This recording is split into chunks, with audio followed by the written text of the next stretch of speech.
This is USVI News, your Virgin Islands connection. Hi everyone, thanks for joining us for USVI News. I'm Haley Potter. As the Virgin Islands Police Department continues to investigate what was a deadly weekend of violence, yet another victim has died from gun violence in St. Croix. Tuesday night, the 911 center got the call of shots fired and a man down in the Mutual Homes housing community. Officers found an unresponsive male with gunshot wounds. They identified him as 34-year-old Uette Brown. Meantime, this comes after 13 were shot and 5 dead over the weekend in St. Croix. The St. Croix Chief of Police said in a statement, "Another family is left to mourn the loss of their loved one due to senseless gun violence. We must come together as a community and say enough is enough." He encourages everyone who knows what happened to contact police by calling 911, the crime tip line at 340-778-4950, or anonymously to Crime Stoppers USVI at 800-222-TIPS. And now to the latest on positive cases of the COVID-19 in the territory. There are currently 131 active cases. St. Croix is seeing the most, with 81 people currently testing positive, 48 in St. Thomas and 2 in St. John. And school is back in session almost a year after school buildings closed because of the pandemic. Some young kids headed back into the classroom this week in St. Croix, and the governor was there to greet them. Take a look at this video. The Education Commissioner, St. Croix Superintendent, and Governor Albert Bryan celebrated the return to in-person learning on Tuesday. They toured the Alfredo Andrews Elementary School to check out the action plan put in place to keep students and staff safe.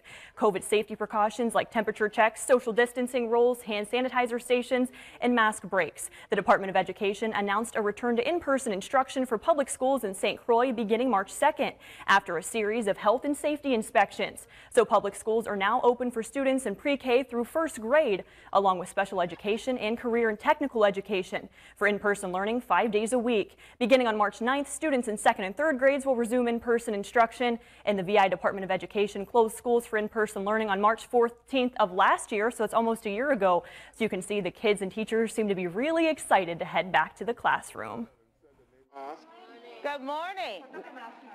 We are all in our places with bright shining faces, and this is the day. How are you?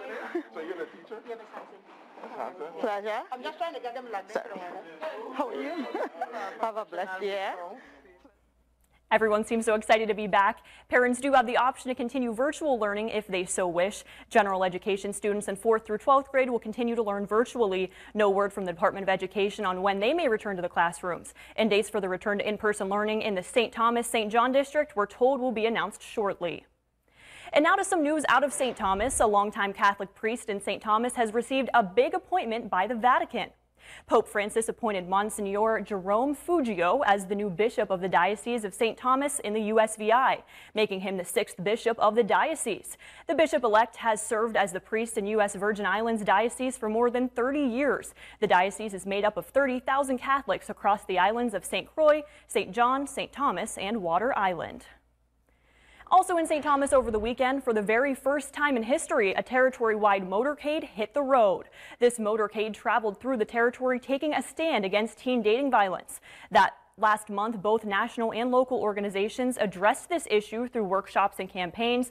Here in the USVI, they say the issue has been increasing, and more education and awareness is crucial.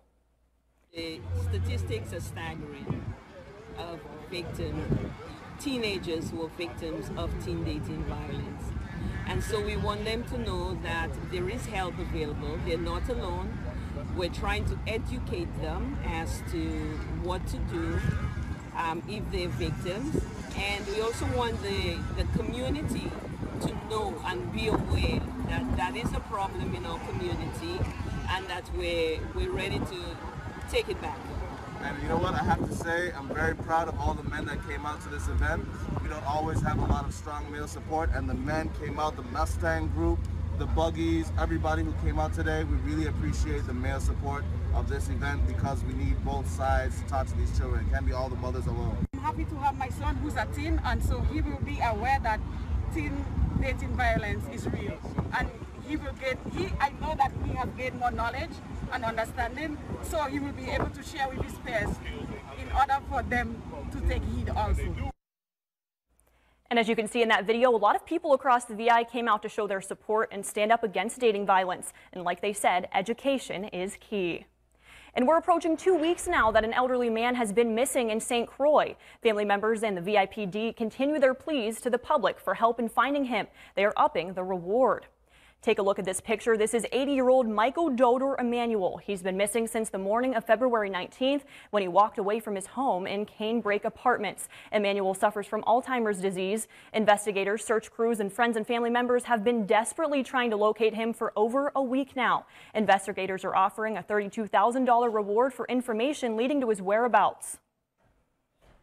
And anyone with information on the whereabouts of Michael Emanuel is urged to call 911, the Wilbur Francis Command at 340-778-2211, or the crime tip line at 340-778-4950. And American Airlines is celebrating the golden 50 years flying in and out of airports across the VI.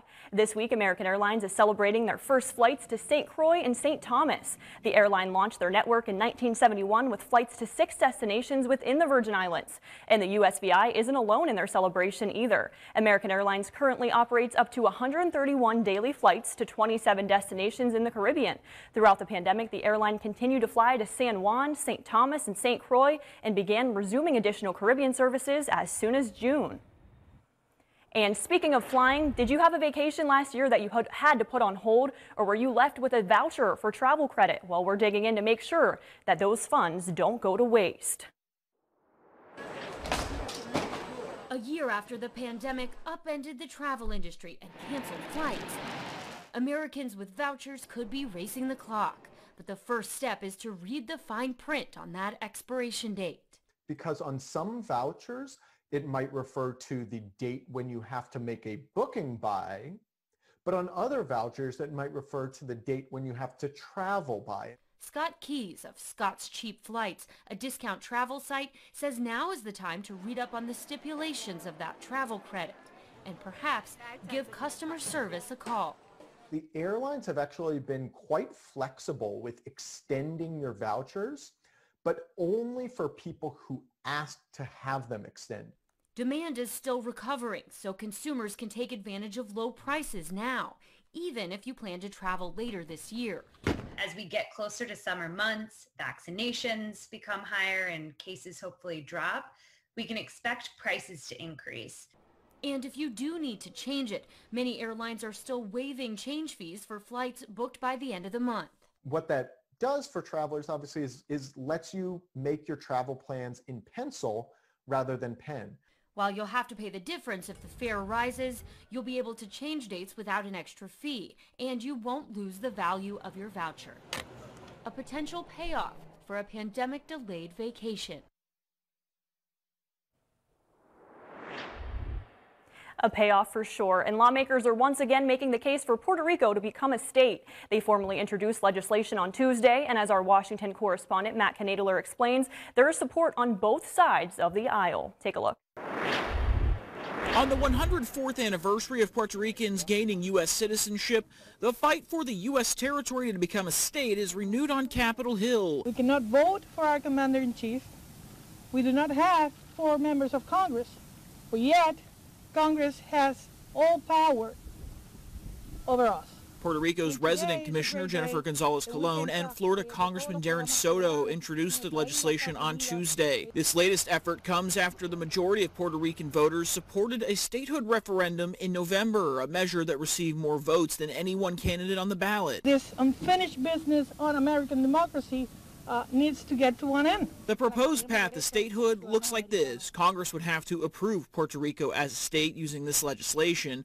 Puerto Rican voters would then have to vote for statehood once again, and then President Joe Biden would sign it into law. The territory's governor, Pedro Pierluisi, a former member of Congress, says statehood would create equality for the island's 3.2 million residents and for the millions more who have come to the mainland seeking full rights as citizens. I respect those who advocate for other status options, but the Puerto Rican people made a clear democratic choice, expressing that statehood is their preferred path forward. The push for Puerto Rico statehood comes at the same time Democrats are pushing for Washington, D.C. statehood.